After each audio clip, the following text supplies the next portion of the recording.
Ya, assalamualaikum pemirsa sahabat peduli. Saya sudah bersama dulur-dulur para relawan baik dari Nasdem, Laskar Panji Peduli, juga dari Basarta dan relawan-relawan lain yang banyak sekali yang tidak bisa saya sebutkan satu persatu. Lah ini di depan saya ini ada Pak Edi dari Basarta. Ini ada Pak Tri Nasdem Wates, ada Pak Eni DPD, dulur dari Malang ya. Nah, ini di samping saya ada bapak-bapak, namanya Pak Sinten? Purwanto. Pak Purwanto. Jadi dalamnya Budi? Sumbersari Supeturang. Sumbersari, dusunnya Sumbersari. Dusun Sumbersari, desa Supeturang. Kalau nggak salah, Supeturang itu anu ya, desa ingkang paling celak kalian. Ya, paling Gunung atas. Semeru ya. 5 km dari puncak Semeru. 5 km dari puncak Semeru. Setelah Supeturang itu penduan desa Malih. Di atasnya tidak ada. Oh, jenengan pun paling celak kalih puncak ya. Paling dekat dengan Nah, Pak sinten mau? Purwanto. Pak Purwanto. Jenengan nggih terdampak, Pak Purwanto. Langsung terdampak ya. Saat itu pas jenengan teng nopo? Pas meledosi Gunung Semeru niku. Ya itu masih di rumah. Di luar rumah lah, di luar rumah kemudian suasana gelap, Ya. turun hujan juga, kemudian selain hujan air juga hujan abu. Kemudian saya rencana mau evakuasi keluarga karena masih persiapan untuk surat-surat penting itu yang diutamakan. Begitu mau keluar itu terjadi gumpalan dari asapnya itu. Yang pertama itu kita masuk ke dalam dulu. Yang pertama dulu ya, masuk ke dalam kita suruh anggota keluarga semua pakai selimut di dalam rumah dulu. Begitu sudah beberapa menit kita lihat cuaca di luar agak terang, kita langsung keluar untuk evakuasi. Keluar naik apa, Pak? Naik sepeda motor. Ini siapa? Ini istri saya. Oh, istri ini anak. Ya, anak yang ketiga saya. Yang nomor 1 kedua Nomor 1 kedua, yang nomor 2 ikut di tadi di depan rumah. Yang nomor 1 itu ngungsi belajar sama teman. Oh iya.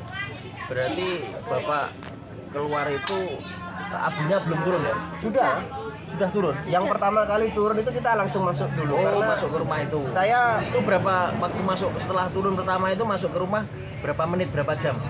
Itu hanya sekitar 5 menit. Oh, 5 menit ya. Jadi kita waktu mau keluar itu mau evakuasi yang pertama itu jarak 15 meter di depan itu sudah asap sudah gelap.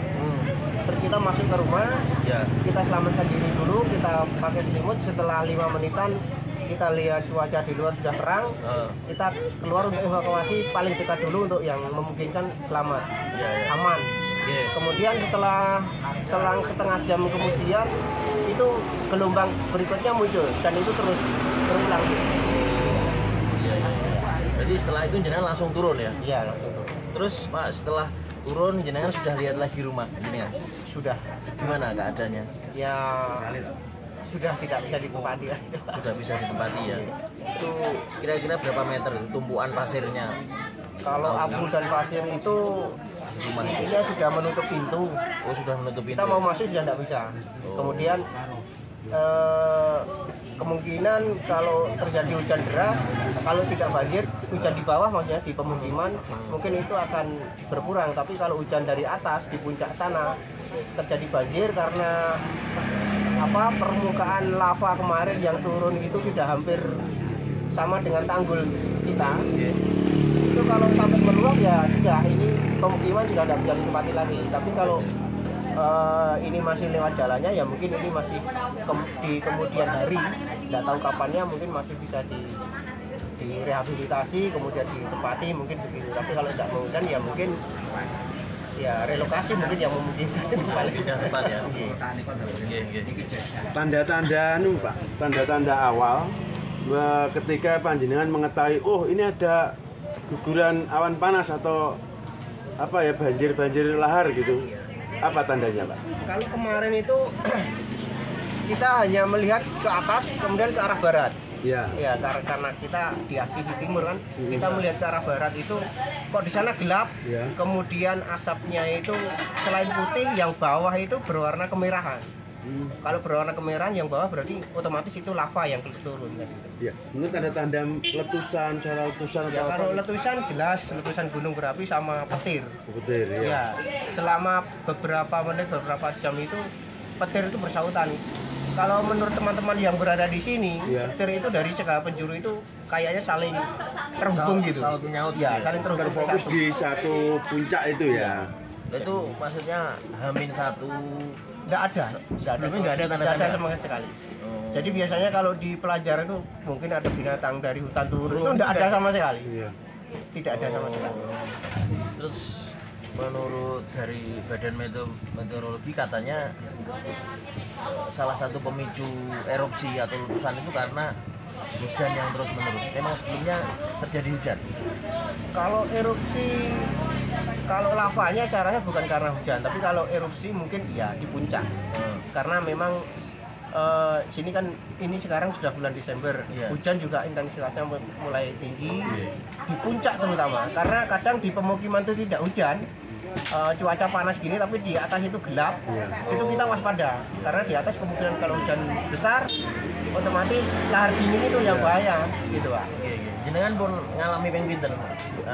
Untuk 2 tahun ini 2 kali. 2 tahun sekarang. 2020 yang kemarin sama 2021 ini ya. 21. Tapi masih parah ini ya. Dari 1993 sampai sekarang paling parah adalah sekarang. Kalau 93, 94 itu juga terhitung parah karena sampai direlokasi juga.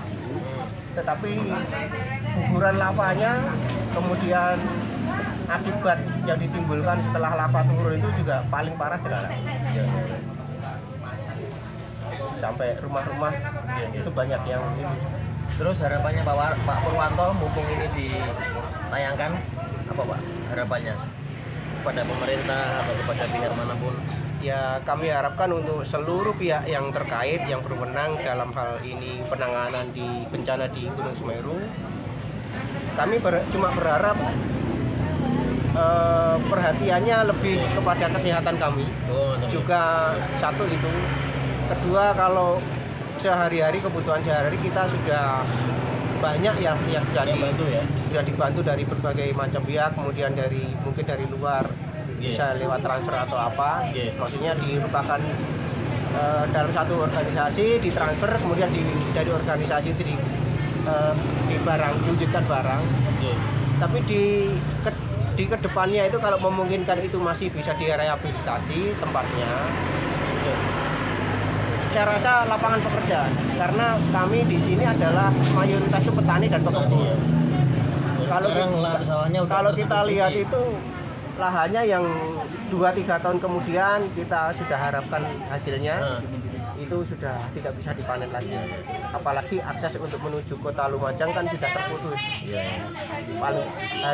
Kita harus ke barat akhirnya kan begitu. Ke Malang kan paling tidak gitu. Jadi harapan kami penyediaan lapangan pekerjaan yang lebih layak, mungkin ya apalah kita tidak tahu karena itu pihak-pihak terkait yang lebih tahu. Dan bantuan untuk rehabilitasi rumah. Betul Pak, ataupun relokasi ya memungkinkan. Ya, karena kalau masih mungkin dijadikan hunian, kita otomatis rehabilitasi karena kita tidak punya apa-apa. Hasil panen ya kita harapkan juga tidak ada. Kalau mungkin direlokasi ya relokasi prosesnya nanti kita ikut saja kan, kita tidak tahu gitu Pak. Terus tetangga-tetangganya Pak Purwanto itu juga alhamdulillah selamat semua.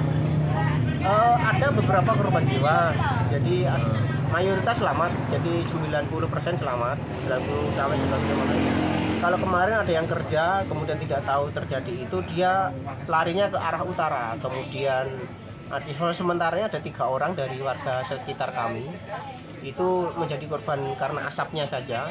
Itu 2 orang sudah meninggal di rumah sakit, dan 1 masih dirawat di Lumajang. Itu waktu bekerja ya? Waktu bekerja di sawah ya?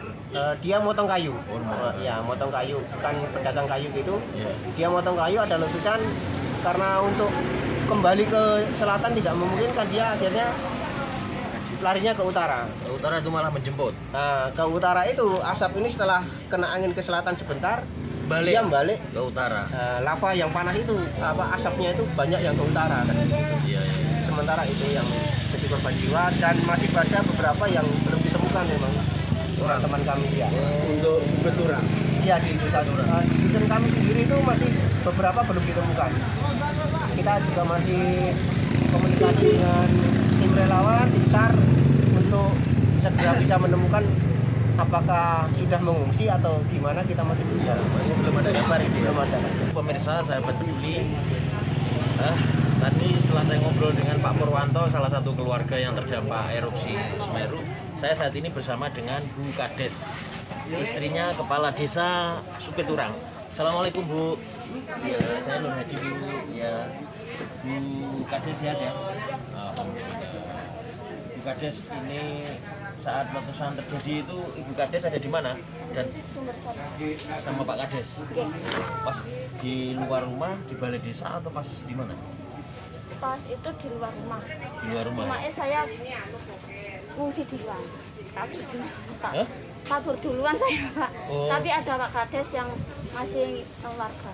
Oh, itu berarti menyelamatkan diri dulu, tapi ada masih ada Pak anak. Sama anak ya? Iya, anak saya bukan dulu. Anaknya berapa?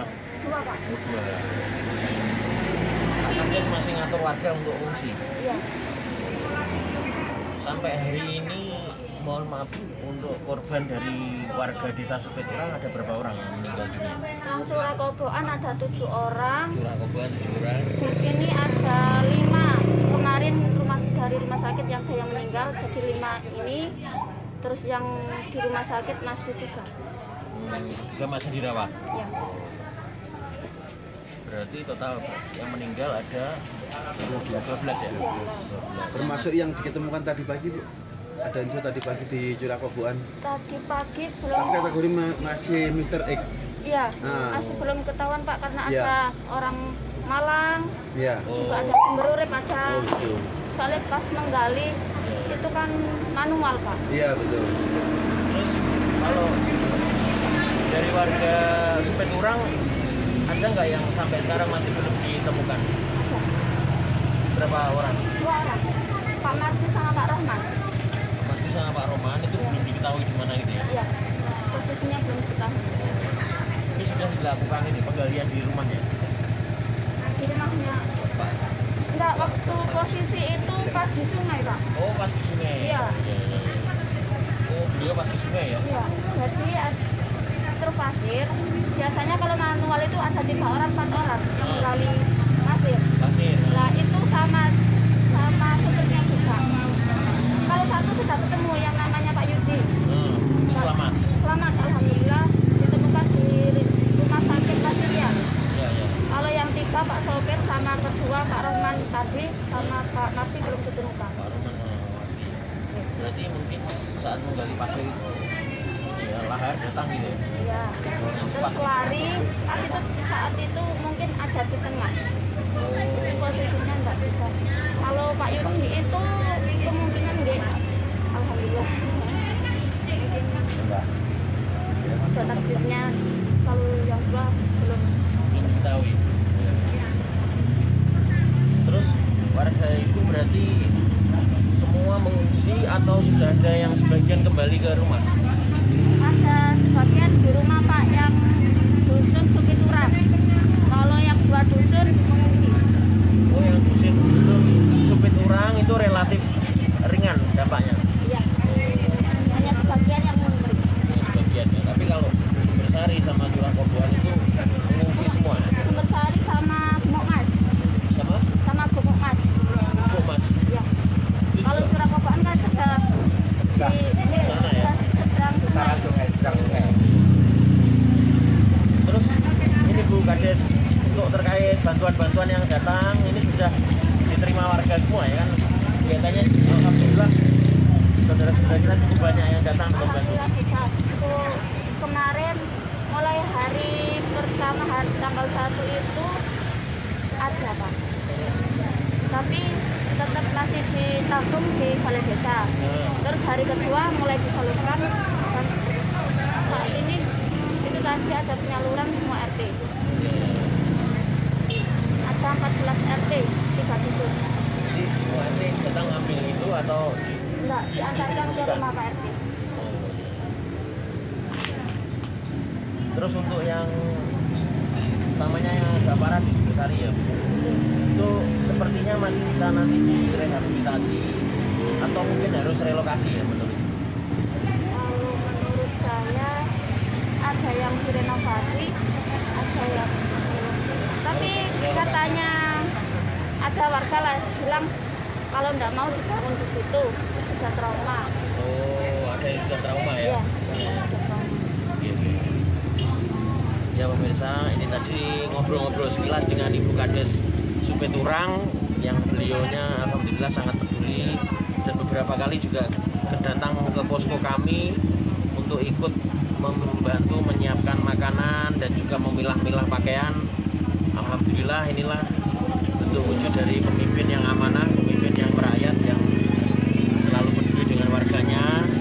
Dan saya Nur Hadi ini juga sebagai anggota DPR RI juga sangat berharap dari pemerintah pusat maupun pemerintah daerah untuk secepatnya secara sigap ya merespon bencana erupsi Gunung Semeru ini untuk segera melakukan tindakan-tindakan kepada warga di sekitar, khususnya di desa Supeturang ini yang sangat-sangat terdampak ya, baik dari rumahnya yang sudah hancur lebur, kemudian juga bantuan mungkin dari sisi kesehatan, karena saya tadi disambati dari beberapa keluarga yang ini layanan kesehatan masih belum maksimal.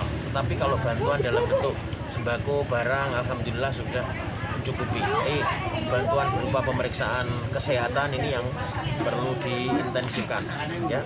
Kemudian juga bantuan-bantuan yang lain. Demikian kita bersama dengan Bu Kades, dan Bu Kades saya ada oleh-oleh untuk jenengan. Nah, ini ada jaket dan t-shirt. Semoga bermanfaat ya Bu ya. Makasih Pak. Alhamdulillah, ini dilihat dari kejauhan banyak mobil-mobil relawan yang datang. Saya dengar dari Jawa Barat, dari DKI Jakarta ini juga datang. Dan kita bersama mobil ambulan dari Laskar Panji Peduli bersama dengan beberapa rombongan membawa bantuan untuk menuju ke desa Supeturang. Saya didampingi oleh siapa Pak drivernya? Pak Agus. Pak Agus, ini drivernya cukup langsing ya. Jadi insya Allah nanti gesit. Di belakang ada siapa? Pasukannya siapa? Ada siapa aja? Ada ambulan satu. Oh di belakang. Belakang sini Mas. Oh di Pak Eri, Pak Tri, Oh, ini Pak dari Somo. Wates. Pak Somo. Oke, kita lihat depan. Ayo.